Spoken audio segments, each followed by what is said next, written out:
Hola, buen día chicos, ¿cómo están? Espero que bien. Como verán, hoy la clase es un poquito diferente a lo que veníamos haciendo. Me estoy filmando, así que bueno, la idea es un poco recrear lo que son las clases presenciales. Si bien esto no es lo mismo, sí es cierto que por ahí oralmente me puedo explicar un poquito mejor.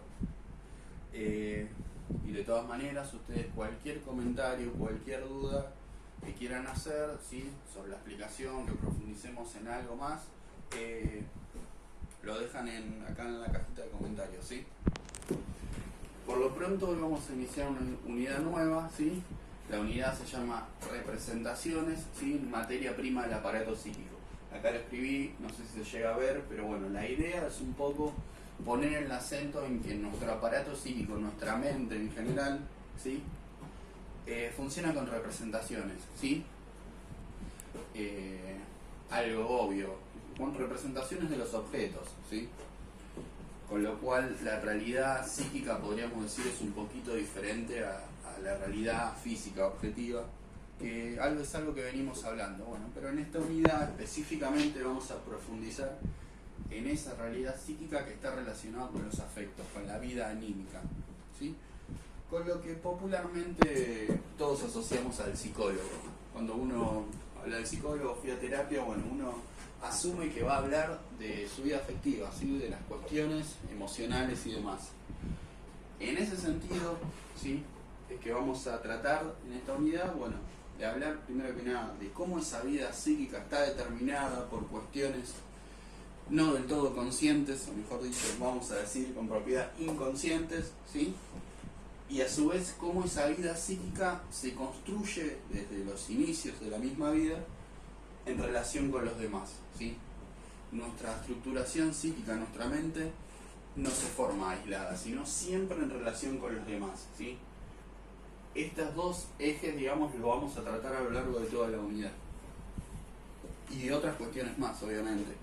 Pero quiero que por el momento nos quedemos bien centrados en que vamos a hablar de representaciones, vamos a hablar sobre la vida afectiva o anímica, y que esa vida, ¿sí?,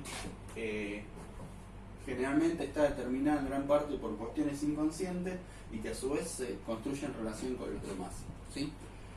En esta clase vamos a ir profundizando en algunas cuestiones de estas, pero en las clases siguientes vamos a ir profundizando en más temas. La idea hoy es un poco de presentar, ¿sí?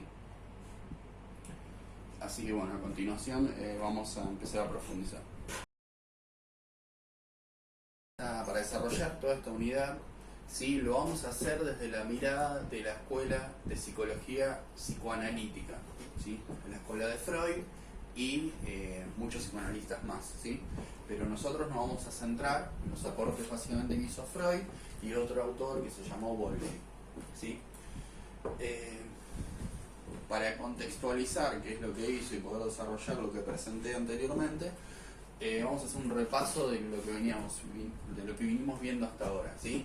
En la unidad anterior presentamos la psicología, hablamos si la psicología era o no una ciencia, hablamos del contexto filosófico, ¿sí?, de las discusiones en las que surgió, porque sabemos que ninguna disciplina surge de manera lineal, de manera espontánea, sino que es producto de discusiones, ¿sí?, de distintos grupos, que en este caso tomaban la forma de racionalismo por un lado, empirismo por el otro, ¿sí?, y planteamos un tercero que es el historicismo, que si bien hasta ahora no lo tocamos mucho, este es el momento en donde lo vamos a empezar a ver un poquito más.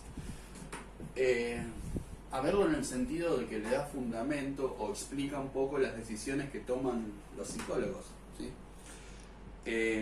Vimos la escuela de Boone, ¿sí?, que por un lado, que era más bien a partir del dualismo cartesiano, ¿sí?, ellos con elementos de psicofísica trataban de conciliar este dualismo, esta cuestión entre el cuerpo, ¿sí?, y el alma o la mente, entre lo sensible o palpable por los sentidos, ¿sí?, y el terreno del pensamiento, de eso abstracto, ¿sí?, cognoscente, como le decía Descartes, ¿sí?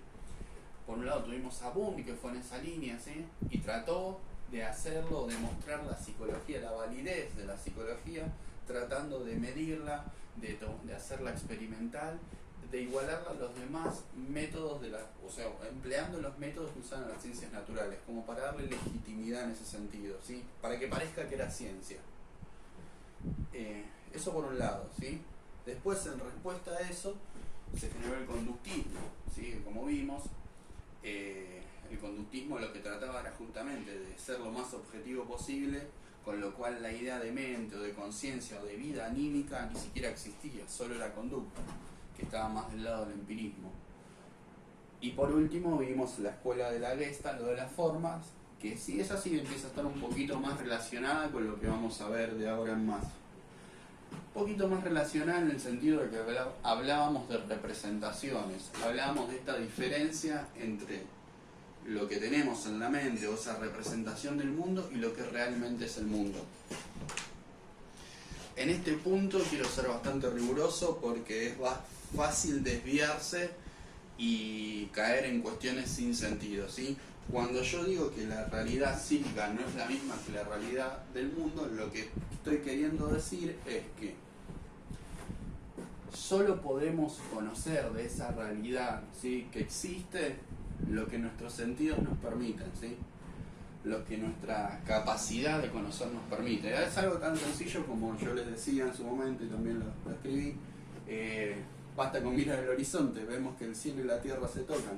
Sin embargo, sabemos que eso no pasa, ¿sí? Sabemos que nuestros sentidos nos están vendiendo una ilusión. Con lo cual, con esto no quiero divagar y decir, no, ¿qué pasa si eso no existiría, si lo que vemos no está? No, simplemente diciendo, para conocer la realidad objetiva, ¿sí?, solo podemos conocer aquello que nuestra capacidad mental, por decirlo de alguna manera, nos permite, ¿sí? En este caso, hablamos de la vista.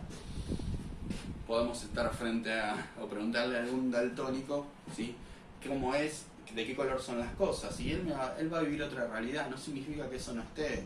Podemos preguntarle a una persona, o simplemente tenemos mascotas, sabemos que las mascotas registran sonidos, sí, que en este momento están ocurriendo y nosotros no tenemos noción y son reales, simplemente nosotros no lo podemos conocer porque nuestras capacidades perceptivas no lo permiten, ¿sí?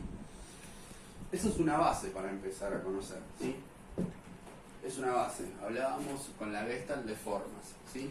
Pero esas formas se pueden ir desarrollando y no solamente se acotan o se circunscriben a la percepción, sino que en general sucede para más cosas. Por ejemplo, con un deporte, ¿sí?, tenemos estructuras de cómo son las cosas, por ejemplo, con un idioma o demás.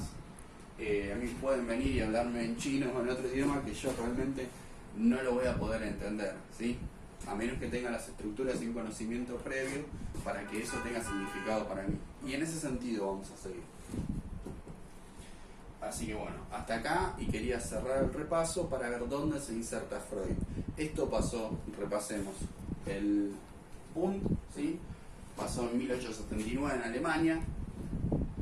Como respuesta a esto, a principios del siglo XX, ¿sí?, Watson con el conductismo.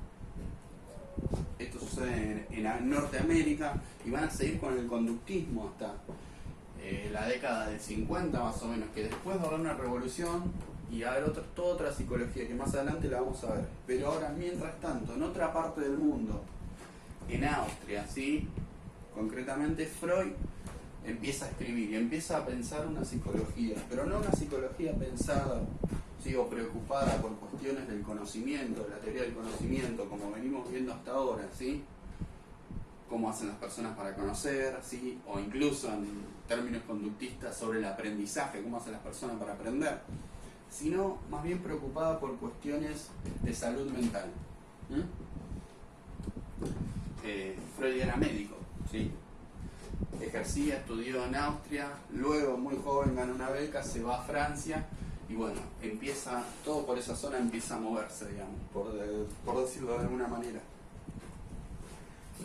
Y tiene preocupaciones clínicas, como dije, no tiene preocupaciones filosóficas, no tiene preocupaciones psicofísicas, ¿sí? Por lo menos en primera instancia podríamos decir que no, pero como profesional le interesa, ¿sí?, curar a las personas. Entonces empieza a entender, digamos, a gente que tiene problemas afectivos, problemas emocionales, problemas en general de la vida anímica. Inicialmente esto no es tan fácil y no es tan así, sino que inicialmente él, siendo neurólogo, empieza a atender a personas que en ese momento le llamaban histéricos. Los histéricos eran personas, digamos, que sufrían de algún mal que físicamente o fisiológicamente no tenían explicación. Por ejemplo, tenían parálisis de un miembro pero por partes. Por ejemplo, tenían paralizado el antebrazo, la mano la sentían bien, el hombro lo sentían bien y demás, ¿sí? Esto físicamente no se podía explicar porque uno dice, bueno, tiene un problema en el sistema nervioso y no siente el brazo, tiene una lesión en algún lugar del cerebro o de todo el sistema nervioso, bárbaro. Pero si tenés lesionado acá, ¿sí? La tensión a nivel de los nervios y demás ya están lesionados, en la mano no podés sentir nada. Es imposible anatómicamente que tengas paralizado solo una parte y el resto esté bien, ¿sí? Con lo cual a esas personas que médicamente decían están bien, o sea, los médicos les veían y estaban bien, suponían que se los inventaban esos males, ¿sí? Nadie los atendía, hasta que alguien, bueno, los empezó a atender. En ese momento se lo atendían con la hipnosis. Lo interesante de esto es, y para no desviarnos mucho de lo que teníamos que saber, es que a esa gente con hipnosis los síntomas y los problemas se le iban, ¿sí? Se ponía la persona en estado de trance, se le daba una orden, ¿sí? De que no le duela más y eso no le dolía más. Al margen de si la hipnosis es o no efectiva, lo importante es que esa persona acataba esa orden y la cumplía. De hecho, se empezaron a hacer experimentos así. Hay un ejemplo que es la sugestión poshipnótica, seguramente les dejo un enlace por acá cerca para que lo vean, que básicamente se trata de poner a una persona en estado de trance, se le da una orden, ¿sí? Para que la realice fuera del estado de trance, ¿sí? Y la persona lo hace. Por ejemplo, se lo pone en trance ahora y se le dice, bueno, ahora son las 2 de la tarde, supongamos, le dicen a las 4 de la tarde abrí el paraguas. Esa persona, listo, lo salen, caen del trance, ¿sí? Todo bien, sigue una hora lo más bien y a las 4 de la tarde, va y abre el paraguas. Pues decir, wow, ¿cómo lo hizo? Y le pueden decir, lo hizo. ¿Por qué lo hiciste? Le pueden preguntar. Te va a dar explicaciones racionales. No, porque me parece que va a llover, no, porque realmente quería ver si funcionaba bien. O cualquier explicación. No te va a decir de ninguna manera, me dieron la orden, ¿sí? Lo importante de esto es que las personas actúan sin saber por qué actúan. Y a acá es donde queremos llegar. Las personas, y esto es una prueba, de que actuamos sin saber por qué actuamos. Nuestras motivaciones no son conscientes. Y ese es un punto importante. No vamos a seguir ahondando más en la historia porque a los fines de lo que nos interesa con esto es suficiente. Pero sí vamos a empezar a ver cómo Freud, a partir de esa cuestión, ¿sí? Podríamos hablar mucho más de la hipnosis, pero no es la idea. A partir de esa cuestión empieza a construir una psicología que se basa en estas contradicciones, ¿sí? Y esto es lo importante. Yo dije que hay una parte que es consciente, que nos hace tomar decisiones, y otra que no lo es. Tenemos una mente al menos dividida en dos partes, ¿sí? Un sujeto escindido, dividido, si se quiere. La pregunta es, ¿cómo se llevan esas instancias psíquicas, esos dos? ¿Se llevan bien? ¿Se pelean? ¿Cómo es? Bueno, Freud va a proponer, ¿sí?, que hay tensión todo el tiempo, ¿sí? Hay afectos, hay representaciones mentales que todo el tiempo quieren pasar del inconsciente a la conciencia, que todo el tiempo se quieren realizar, ¿sí? Pero no lo logran. O lo logran de una manera deformada. Son los clásicos, no sé si los han escuchado, pero por ejemplo, sueños, ¿sí? Los sueños, que los psicólogos pueden interpretar los sueños, los actos fallidos, por ejemplo, que yo me quiero referir a una persona y le digo con otro nombre. En lugar de Gaby le digo Dani, ¿sí? O quiero decir una palabra y de golpe me olvido, ¿sí? Toda una línea de pensamiento de golpe me la olvido, ¿sí? Son lapsus, ¿sí?, fallidos, bueno, sueños y demás cuestiones. También en los chistes, uno a veces hace chistes y en el fondo, incluso se dice comúnmente que todo chiste tiene algo de verdad, porque mediante el chiste uno puede decir cosas que de otra manera no las diría. Todos estos pasan a ser observables, ¿sí? cuestiones, hechos que Freud a partir de esos infiere que hay motivaciones inconscientes. ¿Mm? En esta primera clase vamos a desarrollar un poquito cómo es este aparato psíquico que empieza a pensar Freud, ¿sí? La primera propuesta. Él después va a proponer otro, ¿sí? Pero tiene sentido que veamos cómo es esa historia formativa. Y como les dije de entrada, va a tomar sentido esto que planteábamos de las posiciones filosóficas, que ya hablamos mucho, del racionalismo, del empirismo, y hoy del historicismo lo retomamos un poquito, porque justamente decíamos que para conocer algo, ¿sí? Según Vico, había que ver una génesis formativa, ¿sí? Sería la historia de las interacciones entre sujeto y objeto. Bueno, Freud justamente va a plantear que el inconsciente, que el aparato psíquico de las personas se va a ir construyendo a lo largo de su vida. Por eso tiene sentido, uno cuando va a terapia te empiezan a preguntar lo que te pasó en la niñez o antes, ¿sí? Porque justamente ese aparato se fue construyendo, ¿sí? A lo largo de toda la vida, con lo cual tiene marcas de toda la vida. Entonces, por ese sentido. Y es un devenir, se quiere, de interacciones, de tensiones y de conflictos en donde el sujeto, o la persona, mejor dicho, está todo el tiempo en tensión, con motivaciones inconscientes y con cuestiones conscientes. Que esto, explicándolo fácil, sería: el inconsciente está lleno de deseos y cuestiones que queremos hacer frente al consciente, que se adapta a la realidad, a lo que realmente podemos hacer. Yo, no sé, quisiera, por ejemplo, irme de vacaciones, o quedarme durmiendo un poco más, pero no. Por otro lado, se me impone la realidad, que es lo que tengo que hacer. Tengo que cumplir con horarios laborales, tengo que producir, tengo que hacer X o determinada cosa. Entonces hay todo el tiempo un conflicto en el cual cada uno encuentra un equilibrio que es saludable, y es bueno que así sea, ¿sí? Pero bueno, había personas que por H o por X o por distintos motivos no lo podían encontrar.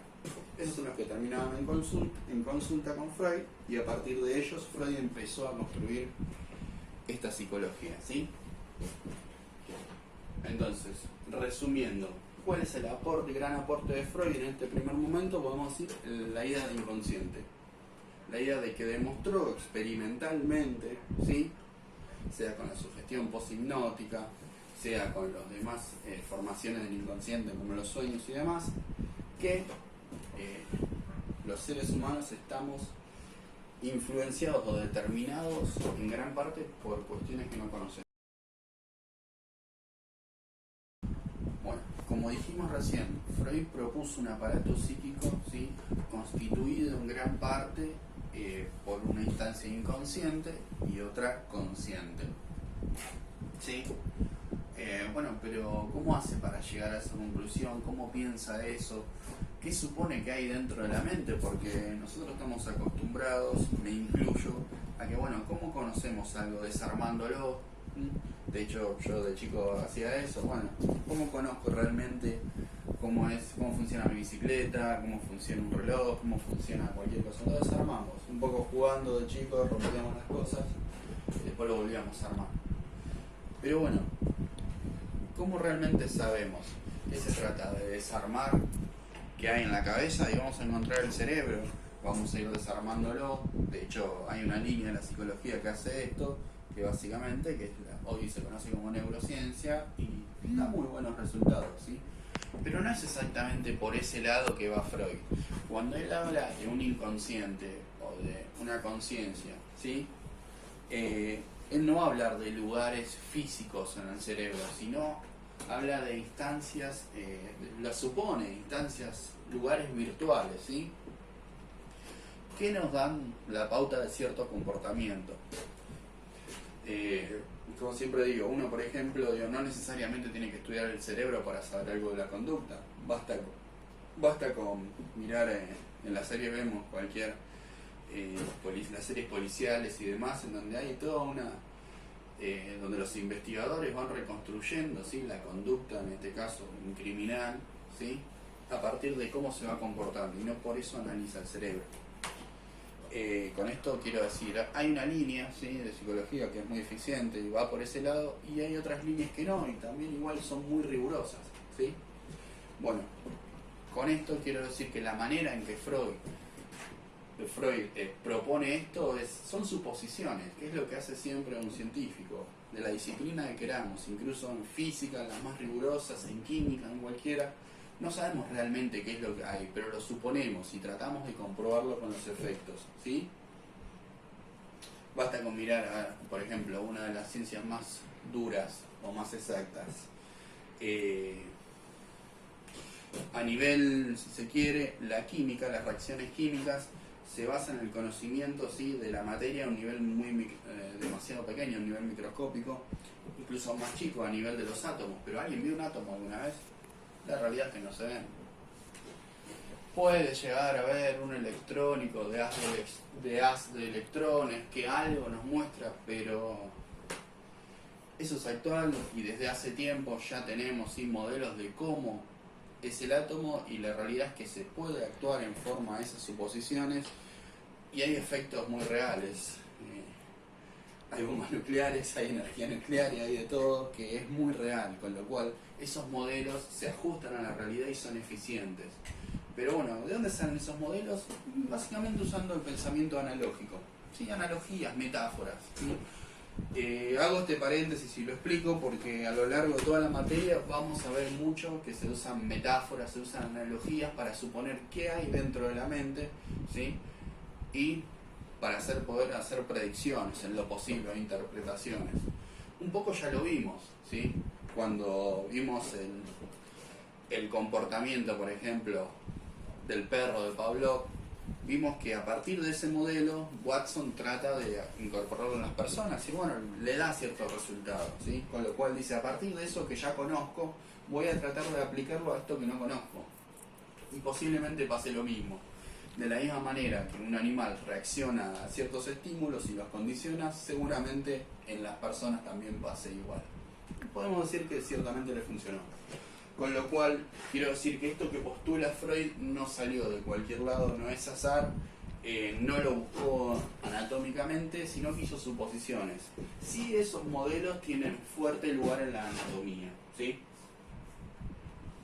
Tienen fuerte lugar. Y para terminar, el ejemplo que daba, por ejemplo, de los átomos, que si bien no los vemos, podemos suponer, y uno puede repasar la historia de todos los distintos modelos atómicos, y arrancamos de una pelotita muy chica hasta ya formas que parecen sistemas solares, que incluso han sido modificados hoy por hoy. Ya no podemos hablar ni siquiera de órbita en la que circulan los electrones, equivalente al modelo de los planetas, sino zonas de probabilidad. Pero en fin, a lo que voy es que esos modelos nos van sirviendo a medida que vamos actuando, y a partir de los observables que tengamos, lo podemos ir refutando o no. Bueno, en este caso Freud, él era neurólogo, ¿sí?, era médico, neurólogo, y la neurología se basa con un modelo básico, ¿sí?, que por lo menos en su base el modelo sirve para explicar mucho y le sirve muy bien, que es el modelo del arco reflejo. Básicamente es algo muy simple.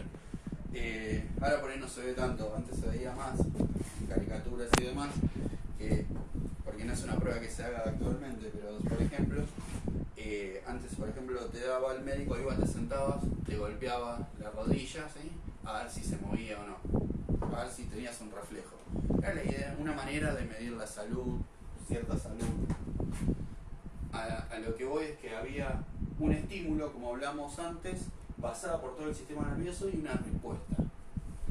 Esta misma idea la usó Watson, solamente que adentro dijo, bueno, no me importa lo que hay adentro. Para Watson todo esto era una caja negra, ¿sí? Entonces solo le importaba el estímulo y la respuesta, ¿sí? Pero para Freud no, y va a tomar el modelo de la neurología en donde dice, hay un estímulo, pasa por todo el sistema central, el sistema nervioso, digamos, recorre todo el sistema nervioso y genera una respuesta. ¿Qué hay en el medio? En el medio hay neuronas, ¿sí? ¿Y qué es lo que pasa a través del estímulo hasta la respuesta por medio de esas neuronas? Energía eléctrica. Entonces él dijo, análogamente, de la misma manera que en el sistema nervioso hay neuronas que transportan energía, en el sistema psíquico va a haber representaciones mentales, imágenes de cosas, ¿sí?, que van a transmitir cierta energía psíquica. El afecto, ¿sí? Para él esa energía es particular, ¿sí?, y le puso un nombre especial, ¿sí?, porque justamente no es algo novedoso, digamos. Lo quería diferenciar de otras formas de energía. Podríamos decir es un monto de afecto, es una carga afectiva, sí, pero él la llamó líbido, ¿sí? Después vamos a explicar por qué le pone ese nombre, por qué la quiere diferenciar y qué es lo que quiere venir a decir con eso. Pero por lo pronto podemos equiparar a lo que normalmente nosotros llamamos afecto, ¿sí? El amor que sentimos por alguien, el cariño, la amistad, ¿sí?, odio, bronca, todas las emociones que puedan pensar, ¿sí? Él dijo, bueno, todas esas emociones circulan, ¿sí?, a través de imágenes que puedan ser recuerdos de los que tenemos, de las cosas que pasaron, sobre representaciones de cosas, sobre representaciones de palabras, sobre cualquier tipo de representación que tengamos. Y lógicamente, algunas representaciones van a tener más carga emotiva que otras. Basta que yo le digo, piensen en sus padres, piensen en alguien que vieron en el tren, bueno, ¿qué representación tiene más carga, más energía? En ese sentido. Bien, bueno, dicho eso, básicamente lo que hizo Freud es igualar el sistema, la mente, digamos, y suponer que es análoga a cómo funciona el cerebro. Y que este modelo ha servido. ¿Y dónde salió este modelo? Y basta que miremos alrededor la electricidad y demás, y cómo, supongo, cómo la electricidad se transmite a partir de materiales físicos a otros, y decimos, bueno, la idea de conductividad la tomó de la física, porque el cerebro pareciera ser que es un excelente conductor, casi como una red de cables, ¿sí?, que tenemos. Con lo cual, digo, en definitiva, todos estos modelos se toman de la física. No por eso son menos, no por eso hace una disciplina menos noble o menos interesante, simplemente se utilizan modelos para pensar cosas nuevas. Después se realizan experimentos y se pueden comprobar los resultados, bien sirve el modelo. Lógicamente luego le va a ir haciendo adaptaciones, de la misma manera que decíamos que en el modelo del átomo se le fueron haciendo muchas adaptaciones en función de las observaciones que se iban recopilando. Así que bueno, por el momento quería dejar en claro que él tomó el modelo del arco reflejo, ¿sí?, análogamente propuso de la misma manera que hay neuronas que transmiten electricidad, hay representaciones psíquicas que transmiten entre una y otra, se transmiten entre una y otra y transmiten energía psíquica.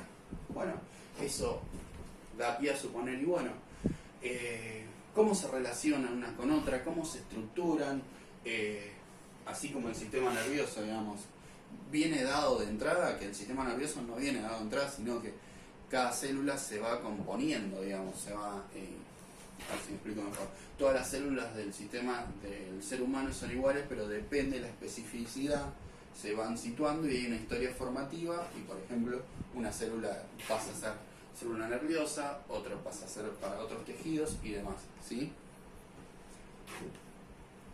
Así que, bueno, de la misma manera Freud dice, bueno, hay una historia formativa de cómo se van configurando estas representaciones, cómo se va configurando esta energía psíquica, que tiene que ver con la historia formativa de la persona.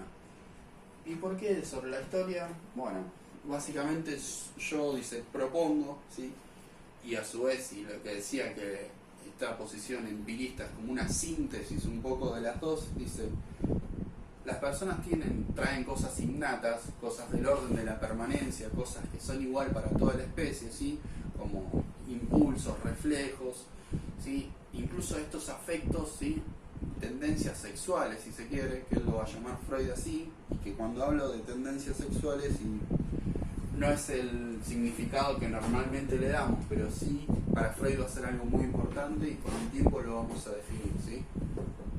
Pero bueno, en fin, viene todo determinado de niños, por una parte, pero por otra parte, gran parte, se va a ir configurando en función de las vivencias, ¿sí? Con esto quiero decir que nosotros, por ejemplo, a diferencia de otros animales, venimos con la capacidad de aprender un idioma, de aprender un sistema, un lenguaje, ¿sí?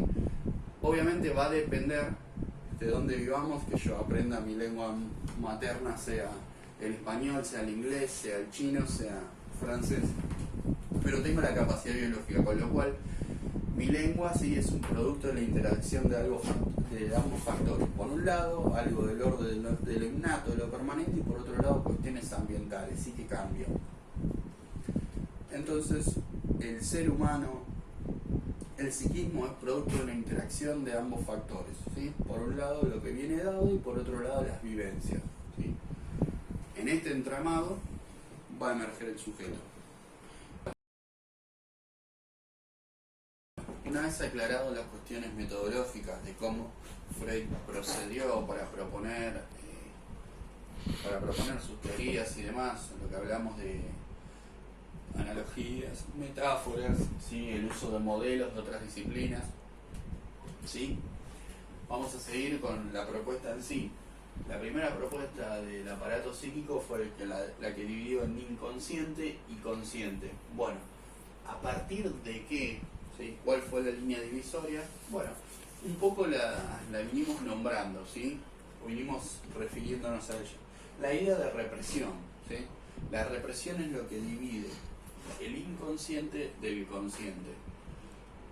¿A qué se debe esto o qué queremos decir? Bueno, por ejemplo, cuando hablábamos de la sugestión poshipnótica, en donde la persona hacía tal o cual acción, pero no sabía por qué la hizo, ¿sí?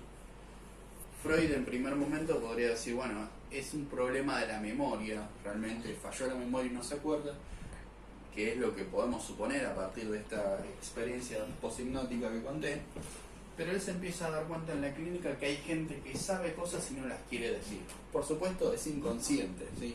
No lo hace a propósito, pero hay cuestiones sobre las que se empieza a indagar, ¿sí?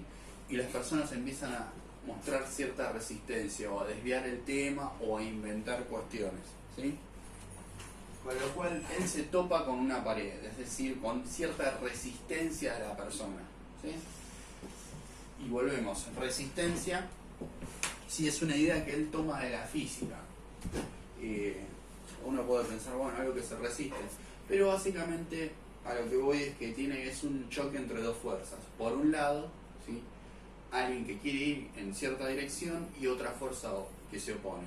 Simplificándolo mucho, basta con ir en un auto y sacar la mano por la ventana y vamos a sentir como el aire, que normalmente no ejerce ninguna fuerza, vamos a empezar a sentir que nos pega con más fuerza, ¿sí? A eso le llama resistencia. Cuando él quiere indagar sobre un recuerdo, sobre una representación con mucha carga afectiva, se encuentra con que la gente no quiere hablar de eso, ¿sí? Que desvía el tema, que dice no acordarse, ¿sí? Pero después sale por otros lugares, porque realmente si una persona dice no me acuerdo, posiblemente sea verdad y no se acuerda. Posiblemente sea un problema de la memoria, pero él empieza a ver que empieza a salir por otros lados, sea por los fallidos, sea por los sueños, los relatos que hacen las personas en los sueños, sea por bromas, sea por comentarios que no tienen nada que ver. Con lo cual él va a decir, bueno, la gente, digamos, las personas reprimen o se resisten a contar eso. ¿Y cómo yo lo logro conocer? Bueno, de una manera un poco distorsionada, ¿sí? Y ahí él toma otra metáfora, que es la metáfora de la censura, ¿sí? Él está en 1920, él está a partir de 1900 escribiendo, va a seguir muchos años más, pero en este momento, 1890, quizás 1900, vamos a decir, ¿sí? Que él empieza a postular formalmente esto. En ese momento, sí, había cierta censura. Él era judío, el pueblo judío generalmente se lo censuró, pero bueno, en estados de guerra normalmente pasa. Nosotros hoy podremos pensar, según algunas películas, en la última guerra mundial, un poco antes, con el régimen nazi, con Hitler y demás, en donde se censuraban libros, en donde se los recortaba, en donde, en fin, alguien enviaba una carta y sabíamos que la censura iba cortando algunas partes y llega algo deformado. Él usa esta metáfora, dice, a mí lo que me llega, lo que me cuenta la gente es algo medio deformado. Cuando me cuentan un sueño que no tiene sentido, en realidad tiene todo el sentido del mundo, solamente que le faltan muchos pedazos, ¿sí? Entonces él usa la idea de censura. Esa idea de censura le llamó represión. Es como cuando las autoridades, digamos, por ejemplo los periódicos, te reprimen, básicamente. Por eso le llamó represión, ¿sí? Entonces, tenemos un aparato psíquico que tiene cuestiones inconscientes que todo el tiempo quieren salir a la conciencia, ¿sí? Pero hay una barrera que se llama la represión y que solo la puede cruzar, ¿sí? Si deforma esas representaciones, así la censura la deja pasar, ¿sí? Nótese que estamos suponiendo que en la cabeza de las personas es como todo un pueblo, ¿no? En donde hay personas, hay periodistas que reprimen y demás. Son metáforas, son metáforas. Son muy válidas si te permiten generar resultados, ¿sí? Si a la persona, digamos, suponiendo con estas suposiciones, él generaba una terapia que a la persona le hacía bajar los síntomas y estaba bien, son muy válidas, ¿sí? Son muy válidas. Dicho esto, bueno, voy a aclarar que dentro de lo que es la conciencia, él divide en dos partes. Una que es la conciencia propiamente dicha, lo que estamos hablando en este momento, y otro le llama preconsciente, que tiene que ver con cuestiones que no están ahora mismo en el foco, digamos, ahora, pero las puedo recuperar fácil. El ejemplo típico es el lenguaje. Yo ahora estoy usando algunas palabras, pero hay infinidad que no estoy usando. Si ustedes me hablan de otro tema, bueno, yo puedo recuperar esas palabras y realmente tienen significado para mí, ¿sí? No va a haber ninguna represión, nada que me impida entender lo que ustedes dicen. Así que bueno. Bueno, esto va a ser todo por hoy, así que para ir resumiendo todo lo que vimos, hoy hablamos de la psicología de Freud, ¿sí? Del psicoanálisis, de cómo él construyó un aparato psíquico usando metáforas, ¿sí? Y a partir de los observables clínicos construyó un aparato psíquico, y en la primera propuesta básicamente lo dividía en inconsciente y consciente. ¿Cuál era la línea divisoria? La represión, ¿sí? Ahora les dejo unas preguntas acá para que contesten, ¿sí? Es para entregar ahora al final de la clase, es sobre todo lo que vine hablando, ¿sí? Así que bueno, cualquier comentario, cualquier duda, los hacen acá por la plataforma del Moodle. Nos vemos, chicos.